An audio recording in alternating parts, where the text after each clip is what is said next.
A crime boss fires his black maid for making his autistic son smile, something his own money and power could never do. He thought expensive gifts would reach the boy, but it was her simple wooden toy and patience that broke through his silence.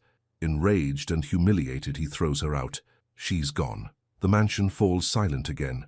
The boy stops speaking entirely, but she doesn't give up. She leaves paper cranes at the gate. Messages of love he reads alone at night. Then everything shatters. Rival gangs discover the boy's existence. He's kidnapped, taken in the night, and the desperate father has nowhere left to turn, except to her, the woman he fired, the woman who loved his son when no one else could. She walks back into the danger, risks a bullet meant for the boy, and in that moment this broken family realizes something they never expected. But here's the real question. Can a maid, a crime boss, and an autistic boy really become a family? Can love heal wounds this deep? And what happens when the man who controlled everything through fear finally learns what true power really is? The morning sun cuts through the tall windows of the DeLuca mansion. I move quickly between the ballroom and the kitchen. My hands arrange gold streamers across the marble archway. Everything must be perfect. Mr. DeLuca's voice echoes from the dining room. His tone is sharp. The other servants keep their heads down. I do the same. "Grace, higher with those balloons," he calls. "Yes, sir," I say. My arms ache from reaching. I've been here since dawn. The party starts in 3 hours. 7-year-old Eli's birthday. Mr. DeLuca wants it grand. He wants everyone to see his son celebrated. He wants proof that the DeLuca family matters. I tie the last balloon to the chandelier. Gold and silver everywhere. A castle made of balloons sits by the fireplace. The cake waits in the kitchen. 3 layers. Gold frosting. A number 7 candle on top. But Eli hasn't smiled in months. I saw him this morning in his wheelchair by the window. He wore his noise-cancelling headphones. His small hands held a wooden block. He turned it over and over. He didn't look at anyone. Grace felt sad for him. The mansion is beautiful. The decorations are expensive, but none of it reaches the boy who sits alone in silence. "Grace, come here," Mrs. Delgado says. She's the head housekeeper. Her voice is quiet but firm. She's worked here for 20 years. She knows every secret in this house. "Yes, ma'am," I ask. "Don't get too close to the boy," she whispers. "Mr. DeLuca doesn't like it." "I'm only trying to help," I say. "I know." Her eyes soften.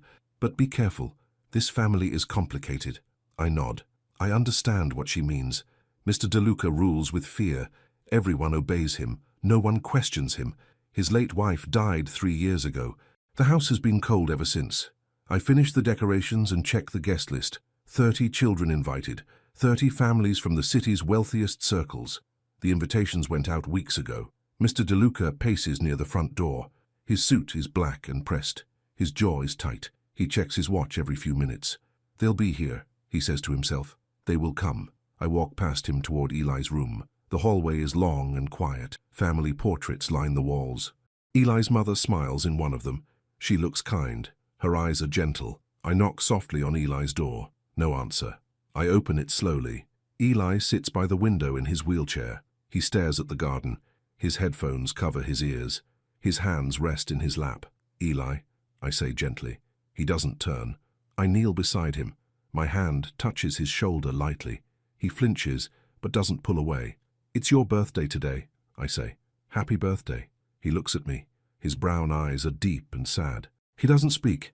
He hasn't spoken in months. The doctors say he has autism. They say he needs therapy and patience. Mr. DeLuca wants him fixed. He wants his son to talk and smile and act like other children. He doesn't understand that Eli already is perfect, just different. I reach into my apron pocket. I pull out a small yellow ribbon. I made it myself last night. I tied it carefully into a bow. "This is for you," I say. Yellow is for sunshine, for bright days. Eli takes the ribbon. His fingers trace the edges. He holds it close to his chest. Something shifts in his expression, not quite a smile, but something soft. Grace's breath caught. "You're a good boy," I whisper. "Don't forget that." The clock chimes. Noon. The party should start now. I leave Eli's room and return to the ballroom. Mr. DeLuca stands at the entrance. His hands are clasped behind his back. His face is stone. No one has arrived. The silence stretches. Minutes pass. Then an hour. The recordings of children's laughter play from hidden speakers, but the room stays empty. No guests, no children, no one. Mr. DeLuca's jaw tightens. His fists clench. I see his chest rise and fall with controlled anger. "Where are they?" he asks. No one answers. Mrs. Delgado wrings her hands. The other servants look at the floor. I stand near the cake table. The candle sits unlit. The party hats are unused. 2 hours pass. The clown leaves. The photographer packs his equipment. The caterers stand by with trays of untouched food. Mr. DeLuca finally speaks. His voice is cold and sharp. "Find out why no one came. Now." 3 men in dark suits nod and leave quickly. They are his security, his enforcers. Everyone knows what Mr. DeLuca really does. He's not just a businessman, he's something darker. Grace felt afraid. I walk back to Eli's room. He's still by the window. The ribbon is in his hand. He hasn't moved. "Would you like some cake?" I ask softly. He nods once. It's small, but it's something. I bring him a slice on a small plate. Chocolate cake with gold frosting. I sit on the floor beside his wheelchair. "You don't need a big party," I say. "Sometimes the quiet is better." He eats slowly. His eyes find mine. He watches me like he's trying to understand something. "I didn't have big parties either," I tell him. "My mama couldn't afford them, but she made me feel special anyway." Eli tilts his head. He's listening. "She'd bake 1 cupcake," I say. "Just one. And we'd share it. She'd say, 'Grace, you are loved, that's all that matters.'" His hand reaches out. He touches my face.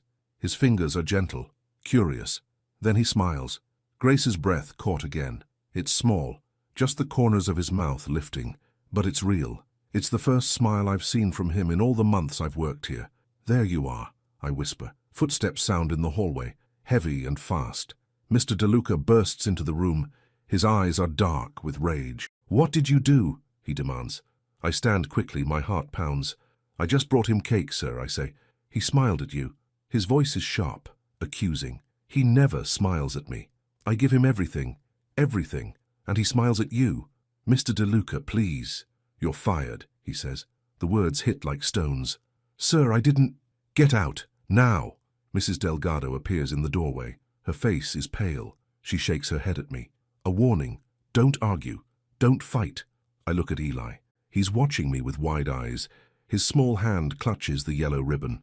"I'm sorry," I whisper to him. I gather my coat and leave.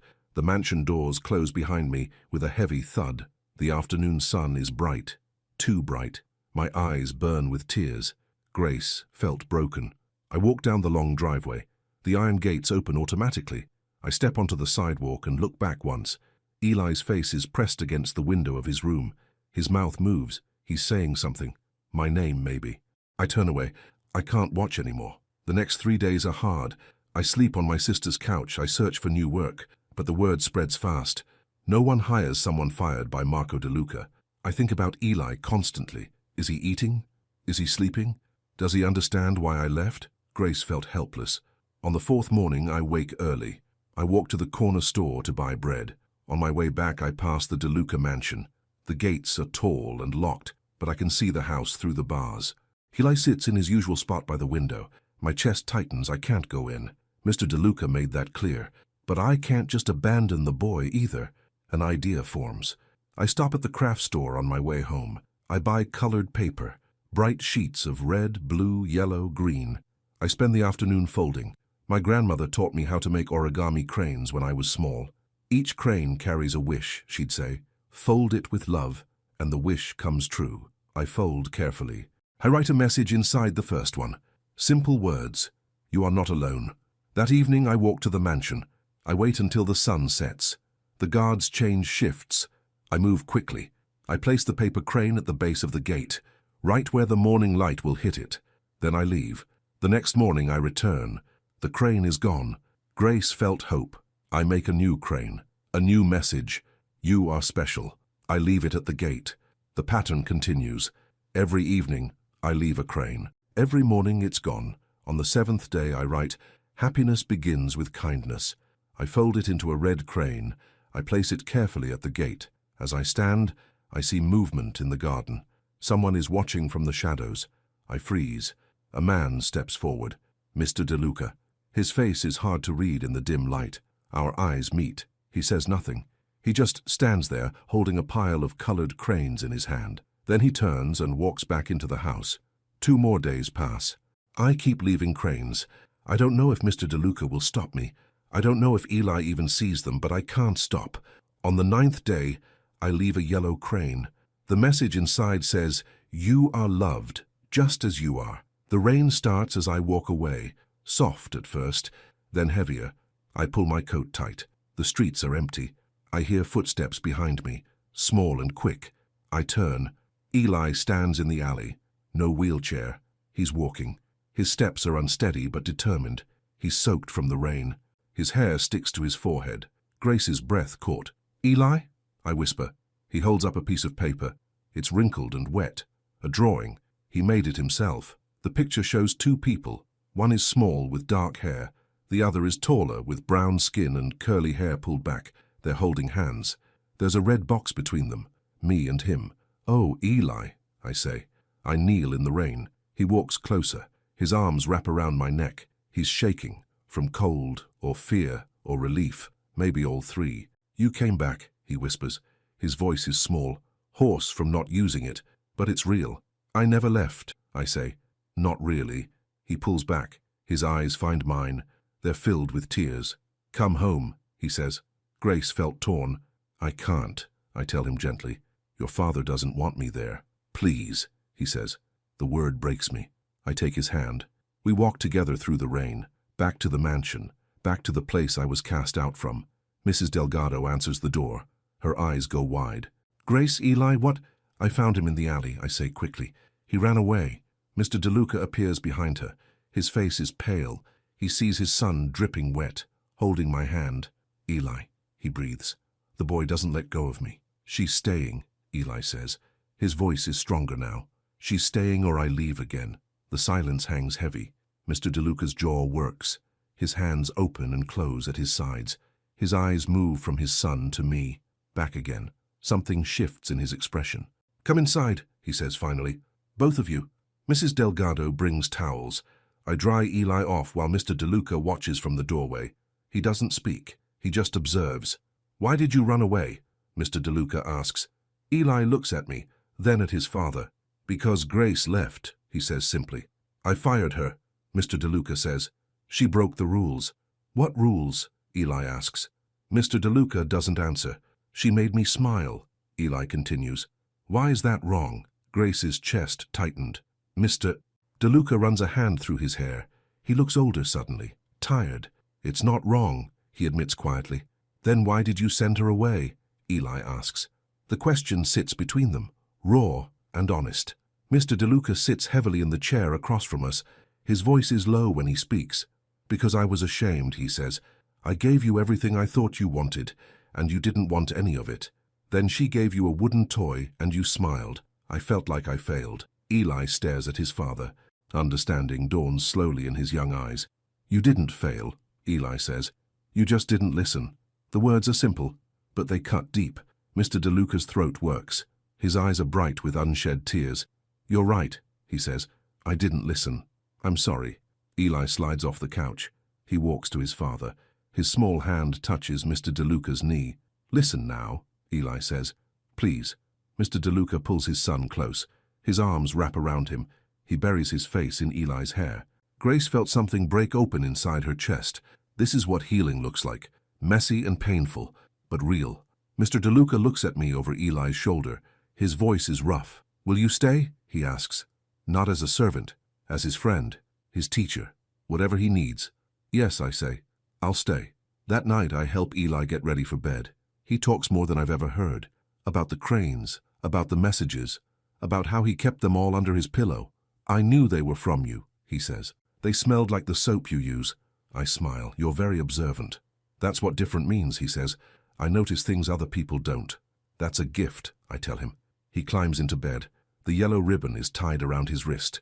He hasn't taken it off. "Grace?" he asks. "Yes?" "Will you teach me to make cranes?" he asks. "Of course," I say. "And will you teach my dad?" he asks. Grace's breath caught. "Your dad?" I ask. "He needs to learn too," Eli says. "He needs to know how to make wishes." I look at this small boy, this wise, gentle soul. He's already teaching me more than I could ever teach him. "Yes," I say. "I'll teach him too." Eli closes his eyes. His breathing evens out. I watch him sleep for a moment. Then I stand to leave. Mr. DeLuca waits in the hallway.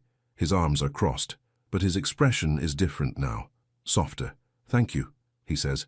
"You don't have to thank me," I say. "Yes, I do." His voice is quiet, but firm. "You brought my son back to me. Twice." We stand in the dim hallway. The mansion is silent around us. "He asked me to teach you how to fold cranes," I say. Mr. DeLuca's mouth almost smiles. "Almost. I'd like that," he says. The next evening, I arrive early. Mrs. Delgado lets me in with a knowing look. "Mr. DeLuca is in the study," she says. I find him there. He sits at his desk surrounded by papers, business documents, contracts, things I don't understand. "Grace," he says. He stands awkwardly. "Come in." I enter slowly. The room smells like leather and old books. "Eli said you wanted to learn," I say. He nods. We sit at the small table by the window. I lay out sheets of colored paper, red, blue, yellow, Eli's favorites. "Start with a square," I say. Mr. DeLuca's hands are large, rough. He's used to giving orders, not folding paper, but he tries. I guide him through the steps. Fold in half, fold again, crease the diagonal lines. "It's harder than it looks," he says. "Most good things are," I reply. His eyes find mine. Something passes between us. Understanding, maybe. We fold in silence for a while. His first crane is crooked, lopsided, but he finishes it. "Now write a wish inside," I say. He hesitates. "What should I write?" "Something true," I tell him. He picks up the pen. His hand hovers over the paper. Then he writes slowly, "I want to be a better father." He folds the message inside the crane. His hands are gentle with it. "That's a good wish," I say softly. Eli appears in the doorway. His face lights up when he sees us together. "You're learning," he says. Mr. DeLuca holds up his crooked crane. "What do you think?" "It's perfect," Eli says. Grace felt her chest tighten with warmth. This is what family looks like. Not perfect, not polished, but trying, and that's enough. The days fall into a pattern. I arrive each evening after the other staff leave. Mr. DeLuca lets me in through the side door. No one else needs to know yet. Eli waits in his room with paints and paper spread across the floor. His eyes light up when he sees me. "Grace," he calls. His voice grows stronger each day. "What are we painting tonight?" I ask. "Emotions," he says. "It's become our project. I name a feeling and he paints it. Happiness is yellow with gold swirls. Sadness is blue with dark edges. Anger is red with sharp lines." "What about love?" I ask tonight. Eli pauses. His brush hovers over the paper. He thinks hard. Then he paints. Purple and pink mixed together. Soft and warm. He adds a small yellow dot in the center. "Love is this," he says. "It's warm, but it has light inside." Grace felt proud. "That's beautiful," I tell him. He smiles. He smiles often now. We paint until his eyes grow heavy. I help him wash his hands and get ready for bed. He hugs me goodnight. Every time it makes my chest tight with something I can't name. Mr. DeLuca walks me to the door each night. We don't talk much, but the silence isn't uncomfortable anymore. "Same time tomorrow?" he asks. "Yes," I say. This is how we heal. Slowly, quietly. 2 weeks pass. Eli starts saying full sentences. He asks questions constantly about colors and animals and why the sky changes. One morning, Mr. DeLuca finds him humming at breakfast. He freezes in the doorway. His face shows shock. "Eli?" he says carefully. "Good morning, Dad," Eli says. The word comes naturally now. Mr. DeLuca sits heavily. His hand shakes slightly as he pours coffee. "You're singing," he says. "Grace taught me a song," Eli explains, "about birds." Mr. DeLuca's eyes find mine across the room. I'm arranging fresh flowers in the vase. I pretend not to notice, but I see something shift in his expression.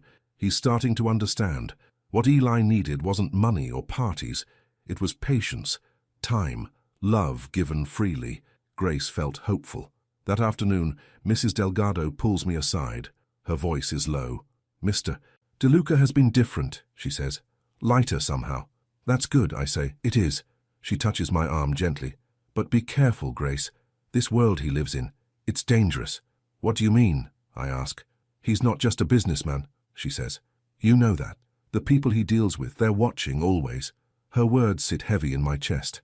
"I'm just helping Eli," I say. "I know." Her eyes are kind but worried. "Just be careful." That night I arrive later than usual. The house is quiet. Too quiet. I slip in through the side door. The hallway is dark except for one light. It comes from Eli's room. I walk carefully. My footsteps are soft on the marble floor. I open Eli's door. He sits on the floor surrounded by his paintings. His face is focused. "You're late," he says without looking up. "I'm sorry," I say. "The bus was delayed." "It's okay." He holds up a new painting. "I made this while I waited." It's a picture of 3 people. 1 tall man, 1 woman with curly hair, 1 small boy. They're holding hands in a circle. "Who is this?" I ask. "Us," he says simply. "Our family." Grace's breath caught. "Eli," I start, but I don't know what to say. "Is it wrong?" he asks. "To think of us as family?" "No," I whisper. "It's not wrong." He smiles. "Good, because that's how I feel." We paint together. Colors blend on the paper. Eli talks about his day, about the new words he learned, about a bird he saw in the garden. Time passes easily, naturally. Then I hear it. A footstep in the hallway. I turn. Mr. DeLuca stands in the doorway, but he's not angry. He's watching us. His eyes are soft. "Don't stop," he says quietly. "Please." Eli looks up. "Dad, do you want to paint with us?" Mr. DeLuca hesitates. Then he nods. He sits on the floor beside us. His expensive suit creases. He doesn't seem to care. I hand him a brush. "Start with your favorite color." "I don't know what that is," he admits. "Then pick one and find out," Eli says. Mr. DeLuca chooses blue. Dark and deep. He paints slowly, carefully, like he's discovering something new. Eli leans against his father's shoulder. Mr. DeLuca stiffens, then relaxes. His arm comes around his son naturally. Grace felt her chest tighten. This is what I came here for. This moment, this connection. "What are you painting?" Eli asks his father. "I don't know yet," Mr. DeLuca says. "Maybe peace." "What does peace look like?" Eli asks. Mr. DeLuca looks at his son, then at me. His voice is soft when he speaks. "Like this," he says. "Like right now." The next morning, Mr. DeLuca calls me to his study. I worry he's changed his mind, that he wants me gone again. But when I enter, he's standing by the window. His back is to me. His shoulders are less rigid than before. "Grace," he says. He turns. "Sit, please." I sit in the leather chair across from his desk. My hands fold in my lap. "I owe you an apology," he begins. "You already apologized," I say. "Not properly." His voice is firm but not harsh. "I treated you terribly. I was ashamed and afraid I took it out on you. That was wrong." "Thank you," I say quietly. "I want to offer you a formal position," he continues. "Not as a maid, as Eli's companion, his teacher, whatever title feels right to you." Grace felt surprised. "You mean permanently?" I ask. "Yes." He sits across from me. "You've helped my son more than any therapist, more than any expensive program. You see him, really see him. Anyone could do what I do," I say. "No." His voice is certain. "Not anyone. It takes patience, love. You have both." I don't know what to say, I admit. "Say yes," he says. "Please." I look at this man who once fired me in anger, who ruled with fear. Now he sits before me asking, not demanding. "Yes," I say, "I'll stay." His shoulders drop slightly. Relief washes over his face. "Thank you," he says. Truly, days turn into weeks. The 3 of us fall into a routine. Breakfast together, Eli's lessons, afternoon art time, dinner as a family. Mr. DeLuca learns to listen, to let Eli lead conversations, to understand that silence isn't always bad. One evening at dinner, Eli says something that changes everything. "Dad?" he asks. "Yes, son?" Mr. DeLuca says. "I love you," Eli says simply. Mr. DeLuca's fork freezes halfway to his mouth. His eyes glisten. "I love you too," he says. His voice breaks slightly. "So much." Eli smiles, then returns to his food like nothing extraordinary happened. But it was extraordinary. Grace felt tears prick her eyes. Mr. DeLuca catches my gaze across the table. His mouth forms 2 words. "Thank you." I nod. No words needed. Late one night, I'm leaving through the side door when Mr. DeLuca stops me. "Grace, wait," he says. I turn. He looks troubled. His jaw is tight again. "Is something wrong?" I ask. "I need to tell you something," he says. "About my work. My real work. You don't have to—" "Yes, I do." He runs a hand through his hair. "You're part of this family now. You should know the truth." We sit in the darkened kitchen. The moonlight spills through the windows. "I'm not just a businessman," he says. "I'm involved in things. Illegal things. I inherited my father's empire. I tried to leave years ago, but it's not easy to walk away. Why are you telling me this, I ask. Because people are watching, he says. Rival families. They want what I have.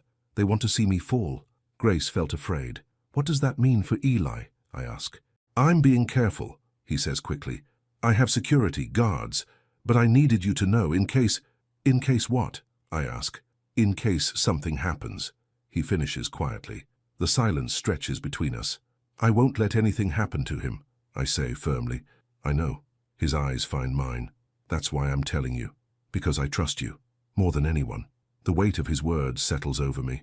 I'll protect him, I promise. Whatever it takes. The next week feels different. Heavier. Mr. DeLuca is on edge.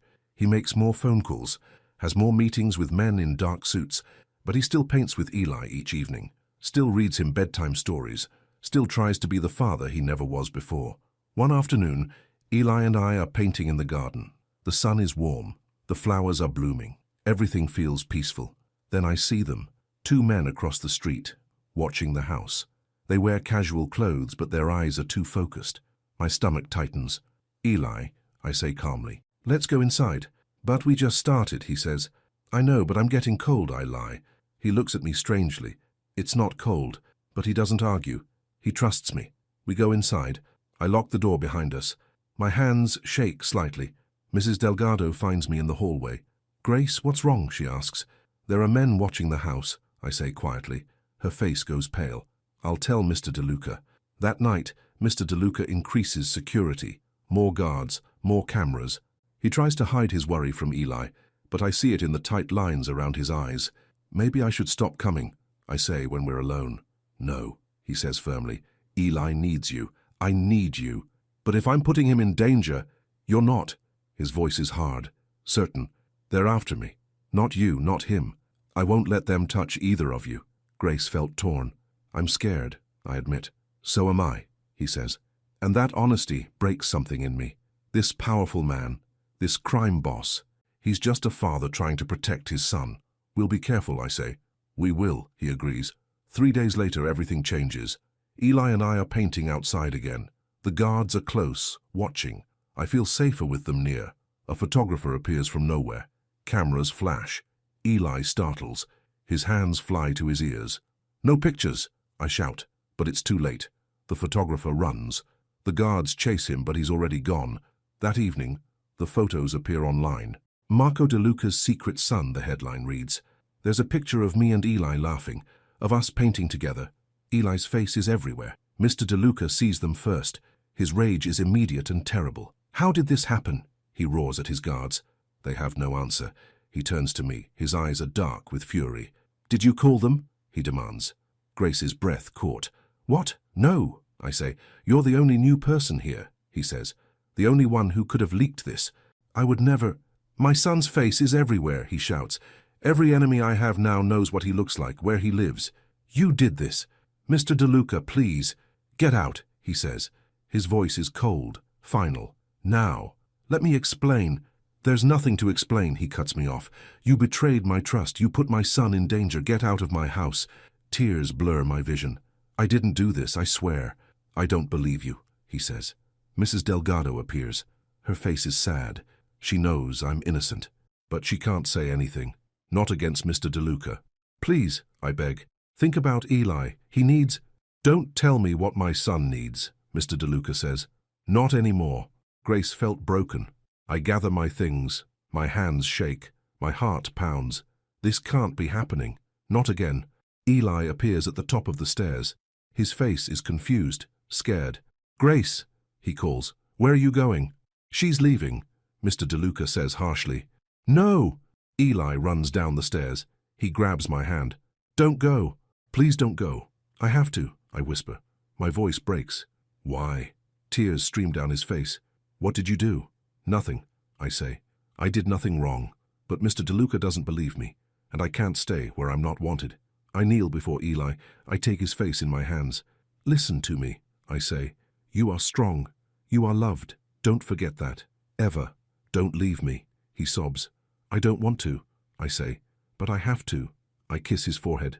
Then I stand. I walk to the door. Each step feels impossible. Eli's cries follow me out. They echo in my chest. They break me into pieces. The door closes. The locks turn. I'm alone on the dark street. Grace felt destroyed. I walk without direction. Tears stream down my face. How did everything go so wrong? How did we get here? I trusted Mr. DeLuca. He trusted me. Or so I thought. Now it's all shattered. Again. I spend the night at my sister's apartment. She holds me while I cry. She doesn't ask questions. She just lets me grieve. He'll realize he was wrong, she says softly. Give him time. It's too late, I whisper. He'll never trust me again. You don't know that, she says. But I do know. I saw his eyes. The betrayal there. The certainty that I hurt his son. Nothing I say will change his mind. The next morning I see more headlines. The story has spread. Everyone knows about Marco DeLuca's autistic son, about the mysterious black woman caring for him. The speculation is cruel. Some say I'm a nanny. Others say worse things. The comments are filled with racism and hate. Grace's chest tightened. I turn off my phone. I can't read anymore. That afternoon someone knocks on my sister's door. My heart leaps. Maybe it's Mr. DeLuca. Maybe he knows the truth now. But it's Mrs. Delgado. Grace, she says. Her voice is urgent. Something's happened. What? I ask. Men came to the house last night, she says. After you left. They were watching. Planning. Planning what? Fear grips me. I don't know. Her hands twist together. But Mr. DeLuca is scared. Really scared. What about Eli? I ask. He won't eat, won't speak. He just cries for you. Grace felt her heart break again. I can't come back, I say. Mr. DeLuca made that clear. I know. Mrs. Delgado touches my arm. I just wanted you to know. Eli needs you, even if his father won't admit it. She leaves. I sit in the empty apartment. My mind races. Eli is suffering. Mr. DeLuca is in danger, and I'm powerless to help. That night I can't sleep. I pace the small apartment. My sister watches me with worried eyes. You're going back, aren't you? She asks. I can't, I say. He doesn't want me there. But you want to be there, she says. It doesn't matter what I want, I reply, doesn't it? She challenges. Grace, you love that boy. Maybe you love that family. And love means showing up, even when it's hard. Her words sit heavy in my chest. What if he won't listen, I ask. Then you try anyway, she says. That's what love does. Grace felt something shift inside. She's right. I can't abandon Eli. Not now. Not when he needs me most. I grab my coat. Where are you going? My sister asks. Home, I say. I'm going home. The mansion is dark when I arrive. The gates are locked. Guards patrol the fence line. Everything feels wrong. I approach the gate carefully. A guard sees me. His hand moves to his weapon. I need to see Mr. DeLuca, I say. Please, it's important. He's not seeing anyone, the guard says. Tell him Grace is here, I insist. Tell him... I said no, the guard interrupts. I stand there helpless, so close but unable to reach them. Then I see movement in an upstairs window. Eli, his small face pressed against the glass. Our eyes meet across the distance. He raises his hand, presses it to the window. I raise mine, press it to my chest. Grace's breath caught. A promise without words. I'm here. I won't leave, not really. Then the curtain closes, he's gone. I turn away, my throat tight, my eyes burning. Tomorrow I'll try again. And the next day. And the day after that. Because that's what love does. It doesn't give up. It keeps showing up. It keeps fighting. Even when the door is locked, even when hope seems lost. I'll keep coming back. For Eli. For the family we built together. For the home I never knew I needed until I found it. The next morning, I wake before dawn. I make coffee and sit by the window. My sister sleeps on the couch. She gave me her bed, but I couldn't use it. My mind won't rest. I think about Eli's face in the window, about the way he pressed his hand to the glass. He knows I'm still here, still fighting for him. That has to be enough for now. I dress and walk to the mansion again. The morning air is cold. The streets are empty. I stand at the gates and wait. Nothing happens. Grace felt helpless. I leave a paper crane at the gate, yellow with a message inside. I'm still here, still waiting, still loving you. Then I walk away. 3 days pass. Each morning, I return. Each morning, I leave a crane. Each morning, the guards tell me to leave. On the 4th morning, everything changes. I arrive at dawn. The gates hang open, not just unlocked, broken, torn from their hinges. My heart stops. Something is wrong, terribly wrong. I run through the gates, past the fallen guards lying unconscious on the ground, past the shattered glass of the front door. Eli, I scream. The house is chaos, staff running, people shouting, Mr. DeLuca's voice echoing from somewhere upstairs. Mrs. Delgado sees me. Her face is white with terror. "Grace," she gasps. "They took him. They took Eli." Grace's breath caught. "What? Who?" I demand. "Men came at dawn," she says. "They knew exactly where to go. They took him right from his bed." "Where's Mr. DeLuca?" I ask. "In Eli's room," she says. I run up the stairs. My legs feel weak. My chest is tight. This can't be real. This can't be happening. Eli's door is open. Mr. DeLuca kneels on the floor beside the empty bed. His shoulders shake. His hands grip the yellow ribbon Eli always wore. He's crying. I've never seen him cry before. "Mr. DeLuca," I say softly. He looks up. His eyes are red and swollen. His face is destroyed with grief. "They took him," he whispers. "They took my son." I kneel beside him. My hand touches his shoulder. "We'll find him," I say. "I promise." "How?" His voice breaks. "I don't even know where to start." "We start by thinking," I say. "Who would do this? Who wants to hurt you?" He stands abruptly. His grief turns to rage in an instant. "Enzo," he says. The name is poison on his tongue. "Lorenzo Ricci, my old partner. He swore revenge when I left the business." "Then we go to him," I say. "He'll kill Eli," Mr. DeLuca says. "He'll kill him just to hurt me." "No." My voice is firm. "He won't. Not yet. He wants you to suffer first." Grace felt afraid but determined. Mr. DeLuca stares at me. Something shifts in his expression. "You came back," he says. "Even after I blamed you, fired you. You came back." "Of course I did," I say. "This is my family too." His jaw tightens. His eyes glisten. "I was wrong," he says. "About everything. I was so angry and scared. I lashed out. I'm sorry. We don't have time for apologies now," I say.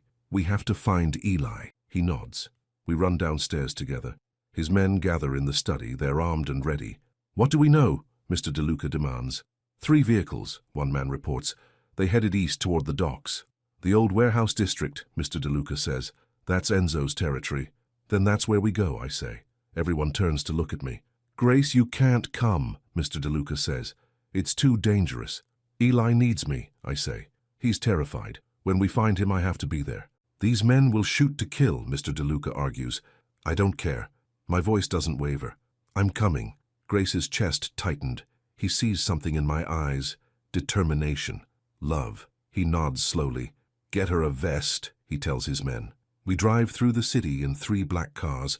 I sit beside Mr. DeLuca in the middle vehicle.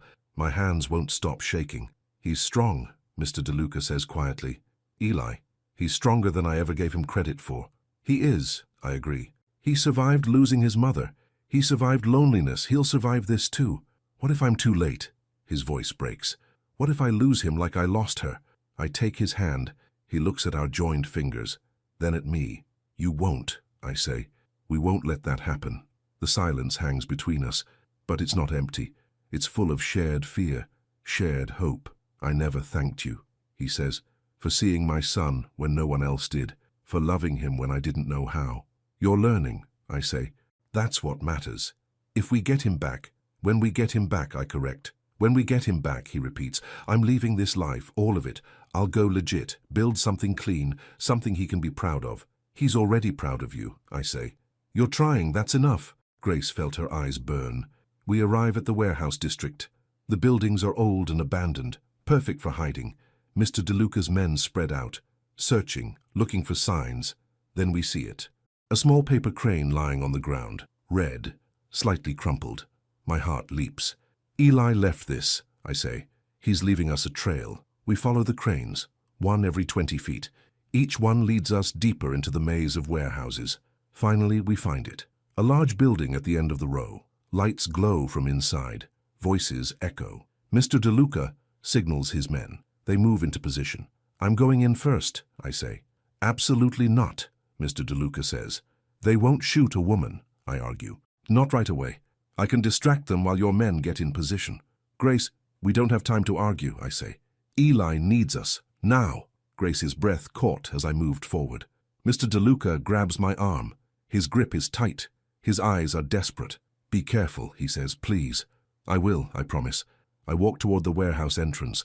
My legs feel weak. My heart pounds, but I keep moving. The door is partially open.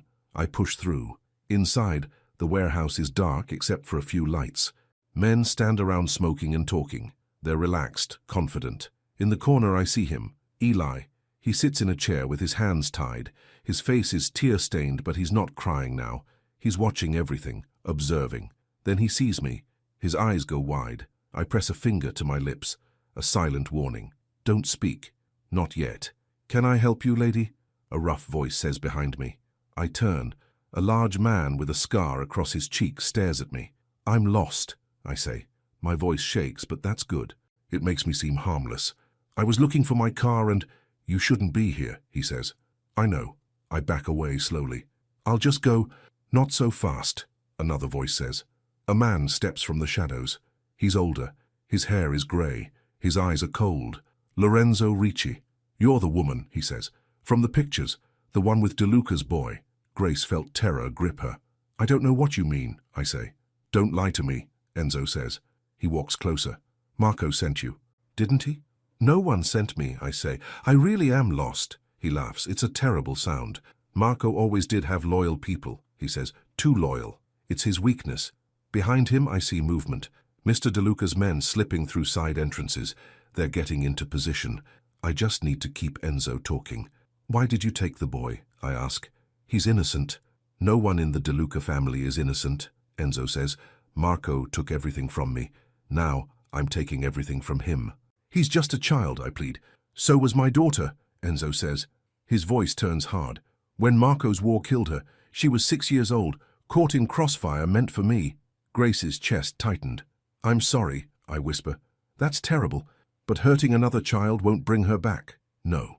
Enzo's smile is cold, but it will make Marco feel what I felt. Helpless. Destroyed. Grace. Eli's voice rings out. Everyone turns. Eli is standing now. He's freed his hands somehow. The ropes lie at his feet. Get down, I shout. Everything happens at once. Mr. DeLuca's men burst through the doors. Gunfire erupts. Glass shatters. Men shout and run. I dive toward Eli. My body covers his as bullets fly overhead.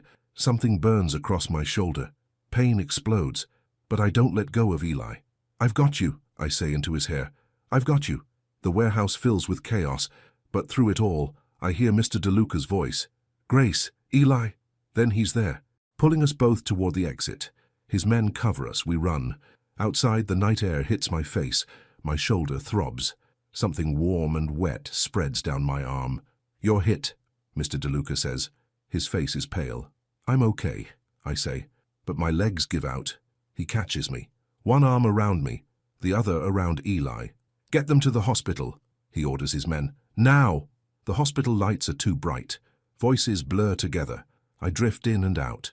Someone holds my hand. Small fingers wrap tight around mine. Grace, Eli's voice. Don't leave. Please don't leave. Never, I whisper. I'll never leave you. Then, darkness. When I wake, the room is dim. Afternoon light filters through blinds. My shoulder aches, but it's manageable. I try to sit up. Pain shoots through my arm. Don't move, a soft voice says. Eli sits beside my bed. His hand still holds mine. He hasn't let go. Hey, I whisper. My throat is dry. You're awake, he says. Tears stream down his face. I'm okay, I assure him. You got shot, he says, because of me. No? I squeeze his hand. Not because of you. Never because of you. Grace felt her chest tighten with love. The door opens. Mr. DeLuca enters. He looks exhausted. His clothes are wrinkled. His face is unshaven. Grace, he breathes. Thank God. He sits on my other side. His hand covers mine and Eli's. We're connected. All three of us. Is it over? I ask. Yes, he says. Enzo is in custody. The police have everything they need. It's finished. And the boy? I ask. Your daughter? His face clouds. I didn't know about Enzo's daughter.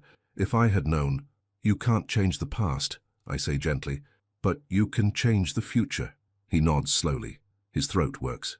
I'm done, he says, with all of it. The crime, the violence. I'm walking away. For Eli, for you, for the family we've become. Grace's breath caught.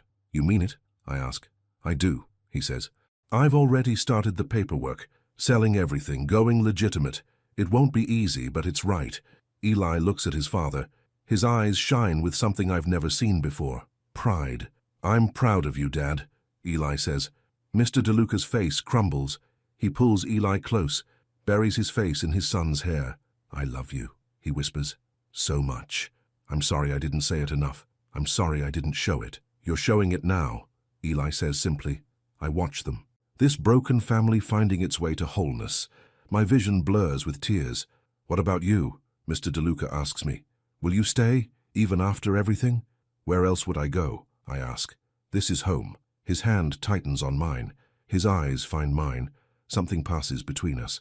Understanding, gratitude, maybe something more. Thank you, he says, for saving my son, for saving me. We saved each other, I say. I stay in the hospital for 3 days. Eli refuses to leave. He sleeps in the chair beside my bed. Mr. DeLuca brings him fresh clothes and food. We play quiet games, draw pictures, tell stories. On the 3rd day, the doctor releases me. Mr. DeLuca drives us home. The mansion looks different somehow, softer, less intimidating. Welcome home, Mrs. Delgado says at the door. Her eyes are wet. Thank you, I say. She hugs me carefully, mindful of my shoulder. I prayed every day, she whispers, for all of you. That evening we sit together in the living room, Eli between us on the couch. No one speaks. We just exist together. What happens now? Eli asks. We rebuild, Mr. DeLuca says. As a family. A real family? Eli asks. The realist, I say. Grace felt peace settle in her chest. This is what healing looks like. Not perfect, not polished, but honest, real, full of love. Weeks pass. My shoulder heals. The scar remains, but I don't mind. It's a reminder of the day I chose love over safety, family over fear. Mr. DeLuca follows through on his promise. He sells his illegal businesses, starts new ventures, legal ones, construction, real estate, honest work. His old associates are angry, some threaten, but he doesn't back down. He has something worth protecting now, something more valuable than power or money. Eli thrives. He talks more each day, laughs often, makes friends at the special school Mr. DeLuca enrolls him in. One evening, Mr. DeLuca asks me to sit with him in the study. I need to ask you something, he says. Okay, I say. Stay here, he says, permanently, not as staff, as family. Grace's breath caught. I already am family, I say softly. I know. He looks down at his hands. But I want to make it official, legal. I want to adopt you as Eli's godmother, give you rights, protection, everything. You don't have to do that, I say. I want to, he says. You risked your life for my son. You loved him when I didn't know how. You're his family. You're my family. Tears blur my vision. Yes, I whisper. Yes, I'll stay. He smiles. A real smile. The first I've seen from him. Thank you, he says, for everything. Eli's 8th birthday arrives. This time we plan it differently. No gold balloons, no expensive decorations, just simple warmth. We invite children from Eli's new school. Kids like him, kids who understand. Their families come too. The mansion fills with laughter, real laughter. Not recordings, not pretense. Eli plays with other children. He shows them his paintings. They admire his work, ask questions, accept him. Mr. DeLuca stands beside me. We watch together. This is what I wanted, he says quietly. All along. I just didn't know it. You know it now, I say. That's what matters. Grace felt her chest tighten with joy. The cake arrives. Simple chocolate. 8 candles arranged in a circle. Make a wish, Eli, Mr. DeLuca says. Eli looks at me, then at his father, then at all the people gathered. I don't need to wish, he says. I already have everything I want. Make one anyway, I say gently, just in case. He closes his eyes. His face is peaceful, content. He takes a deep breath. Then he blows out the candles in one try. Everyone cheers. What did you wish for? A little girl asks. Eli looks at me. His eyes shine. I wished that Grace never leaves again, he says. Grace's eyes burned with tears. I'm not going anywhere, I promise. Ever, Mr. DeLuca's hand touches my shoulder. His voice is thick with emotion. None of us are, he says. We stand together, the 3 of us. A family forged through pain, tempered by love, stronger than blood. This is what home feels like. Not a place, not a building, but people, connection, love freely given. The party continues around us, but for a moment, we're in our own world, complete, whole, finally, at peace. Eli hugs us both. His small arms wrap around our waists, pulling us together. "Best birthday ever," he whispers. "Best family ever," Mr. DeLuca says. I don't speak. I can't. My throat is too tight, my heart too full, but I don't need words. They already know. This is love. This is home. This is everything. That night, after the guests leave and Eli is asleep, Mr. DeLuca and I sit on the back porch. The stars shine above. The garden is quiet. "I never thought I'd have this," he says. "Have what?" I ask. "Peace," he says simply. "Real peace. Not bought with money or enforced with fear. Just peace. You deserve it," I say. "Do I?" His voice is uncertain. "After everything I've done?" "Everyone deserves a second chance," I say. "You're taking yours. That's what matters." He looks at me. His eyes reflect the moonlight. "You changed everything," he says. "You walked into our lives with nothing but kindness, and you changed everything." Grace felt something shift in her chest. "I didn't do anything special," I say. "You did," he insists. "You saw us. Really saw us. You loved us when we were unlovable. That's the most special thing in the world." The silence stretches, but it's comfortable, warm. "What happens now?" I ask. "After all this?" "We live," he says. "We love. We be a family. That's enough." "Yes," I agree softly. "That's more than enough." We sit in peaceful silence. Two broken people who found healing. Two lost souls who found home. The night wraps around us like a blanket. Safe, secure, peaceful. Tomorrow will bring new challenges, new struggles, but we'll face them together, as a family, as we were always meant to be. I look back at the woman I was 6 months ago, scared, uncertain, standing outside locked gates. I thought I'd lost everything. I was wrong. I didn't lose anything. I found everything that mattered. Grace felt grateful. Sometimes healing doesn't look like we expect. Sometimes it's messy and painful and requires us to break before we can rebuild. But the breaking makes space for something new, something better. That's what happened to us. We broke, then we rebuilt, together, 6 months later. Morning sunlight warms the kitchen. I stand at the stove making pancakes, Eli's favorite. The smell of butter and vanilla fills the air. "Grace," Eli calls from upstairs. "Can you help me?" "Coming," I call back. I wipe my hands on my apron and climb the stairs. Eli stands in his room holding 2 shirts, one blue, one green. "Which one?" he asks. "What feels right to you?" I ask. He thinks for a moment, then chooses blue. "Good choice," I say. He smiles at me. That smile comes so easily now. It lights up his whole face, his whole world. We go downstairs together. Mr. DeLuca sits at the kitchen table reading the newspaper.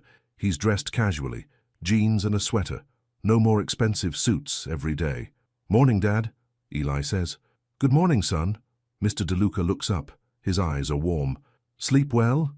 "Really well," Eli says. He sits at the table. I place pancakes in front of him, 3 in a stack, just how he likes them. Mr. DeLuca catches my eye. His mouth curves into a soft smile. "Thank you," he mouths. I nod. No words needed. This is our routine now. Breakfast together every morning. Eli talking about his dreams or his plans for the day. Mr. DeLuca listening with patience he's learned.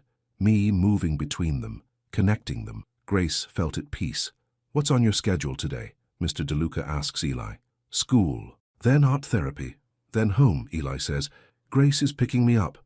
I'll be there," I promise. "I know," Eli says simply. His trust is complete. After breakfast, Mr. DeLuca drives Eli to school. They've started this routine, father and son time, just the 2 of them. I clean the kitchen and start laundry. Simple tasks, ordinary tasks, but they feel sacred somehow. This is what home looks like, not grand gestures, just daily love. Mrs. Delgado arrives mid-morning. She's still head housekeeper, but now she's also my friend.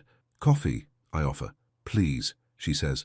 We sit at the kitchen table, the same table where Mr. DeLuca once fired me, where he later apologized, where we rebuilt everything. "You look happy," Mrs. Delgado says. "I am," I admit. "You deserve it," she says.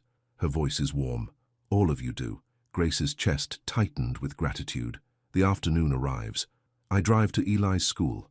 Other parents wait in their cars. They smile and wave at me now. They know me, accept me. Eli runs out when the bell rings. His backpack bounces on his shoulders. "Grace!" He climbs into the car. I made something for you. He pulls out a painting. It's abstract. Swirls of purple and yellow and pink. Beautiful. What is it? I ask. Family, he says. That's what family looks like to me. My eyes burn. It's perfect. We drive to his art therapy session. I wait in the lobby. An hour passes. When he emerges, his therapist follows. Can I speak with you? She asks me. Of course, I say. Eli's made remarkable progress, she says. His communication skills, his emotional regulation. Whatever you're doing at home, keep doing it. We're just loving him, I say. That's exactly what he needs, she says. Grace felt proud. That evening, Mr. DeLuca comes home early. He started doing that, leaving work at a reasonable hour, prioritizing family over business. I have something, he says after dinner. He pulls out a folder, official-looking documents inside. What is this? I ask. Adoption papers, he says. His voice is careful. Making you Eli's legal guardian. If something happens to me, you'll have rights, legal protection. He'll be yours. My breath catches. Marco, I should have done this months ago, he says. You're his mother in every way that matters. This just makes it official. Grace's breath caught. Eli looks between us. Understanding dawns on his face. Grace is staying forever? He asks. Forever, Mr. DeLuca confirms. Eli launches himself at me, his arms wrapped tight around my waist. Forever, he repeats into my shirt. I hold him close. My hand strokes his hair. Mr. DeLuca stands and joins us. His arms come around both of us. We stand there, three people who found each other in darkness, who built light together. Thank you, I whisper to Mr. DeLuca, for trusting me, for letting me in. Thank you for staying, he says, even when I gave you every reason to leave. His eyes find mine. Something passes between us, deeper than gratitude, stronger than friendship. Maybe someday we'll name it. Maybe we won't. For now, this is enough. This family, this love, this home. Later that night, after Eli is asleep, Mr. DeLuca and I sit in the living room. A fire burns in the fireplace. The house is quiet and peaceful. I never thought I'd have this, he says softly. You've said that before, I remind him. I know. He looks at me. But I need to keep saying it. I need to remember. So I never take it for granted. We won't, I promise. Any of us. He reaches over. His hand covers mine, warm and steady. I'm glad you came back, he says. That first time, when I fired you, you could have stayed away, but you came back. I had to, I say. Eli needed me. I needed you too, he admits. I just didn't know it yet. Grace felt something shift in her chest. We needed each other, I say. That's how family works. Is that what we are? He asks. Family? Yes, I say without hesitation. That's exactly what we are. The fire crackles. The clock ticks softly. Outside, the world continues. But in here, time feels suspended. Perfect. Complete. Grace? He says. Yes? Will you really stay? He asks. Forever? Even when things get hard again? Because they will. Life always gets hard. I'll stay, I promise. Through everything. Hard and easy. Good and bad. I'm not going anywhere. His hand tightens on mine. His voice is thick. Thank you, he whispers. We sit in comfortable silence. Two souls who found healing. Two hearts that learned to trust again. Sunday morning arrives. Our new tradition. The three of us cook breakfast together. Pancakes and eggs and bacon. More food than we need, but that's not the point. The point is being together. Working together. Laughing together. Eli cracks eggs into a bowl. Some shell falls in. He picks it out carefully. His tongue pokes out in concentration. Good job, I say. He beams. Mr. DeLuca flips pancakes. He's getting better at it, only burning one out of every 3 now. I think I've mastered this, he says proudly. Almost, I tease. He laughs. The sound fills the kitchen, full and genuine. I never tire of hearing it. We eat at the table, syrup drips, orange juice spills. It's messy and imperfect. It's beautiful. What should we do today? Mr. DeLuca asks. Park? Eli suggests. Library? I offer. Both, Mr. DeLuca decides. We'll do both. So we do. We spend the afternoon at the park. Eli plays on the swings. Mr. DeLuca pushes him higher and higher. Their laughter echoes. I sit on a bench and watch. My heart is so full it aches. Grace felt complete. Later, we go to the library. Eli picks out 5 books about animals. Mr. DeLuca finds a business book. I choose a novel.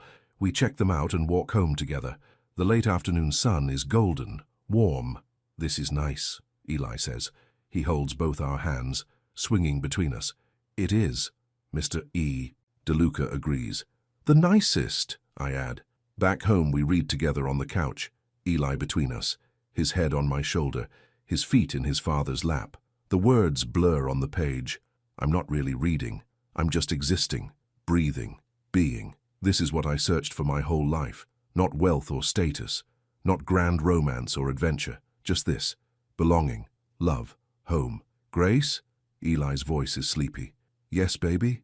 I'm glad you found us, he says. Me too, I whisper. Me three, Mr. DeLuca says softly. His eyes find mine over Eli's head. They're gentle, full of emotion he's learning to express. Thank you, he mouths. I smile. No words needed. We understand each other now. Evening comes. We make dinner together. Spaghetti and meatballs. Eli's request. He helps me roll the meatballs. His hands are sticky with meat and breadcrumbs. Am I doing it right? He asks. Perfect, I assure him. Mr. DeLuca sets the table. 3 plates, 3 glasses, 3 sets of silverware. A family. We eat slowly, talking about nothing and everything. School, work, the neighbor's new dog. Simple conversations. Precious conversations. After dinner, we play a board game. Eli wins. He cheers and dances around the table. Rematch? Mr. DeLuca asks. Tomorrow, Eli says. I'm tired now. I help him get ready for bed. We've added a new routine. Every night he tells me 3 good things from his day. 1, he starts, I got an A on my spelling test. That's wonderful, I say. 2, Dad let me help him at work today. I answered the phone. Very responsible, I say. 3, he pauses. His eyes find mine. You're here. That's the best thing. Every day. Grace's eyes burned. That's my best thing too, I whisper. Every single day. I kiss his forehead, tuck the blanket around him. The yellow ribbon is tied to his bedpost now, a reminder of where we started. Good night, Grace, he says. Good night, sweet boy, I say. I love you more, he says. Impossible, I reply. He giggles. His eyes close. Within minutes he's asleep. I stand in the doorway watching him.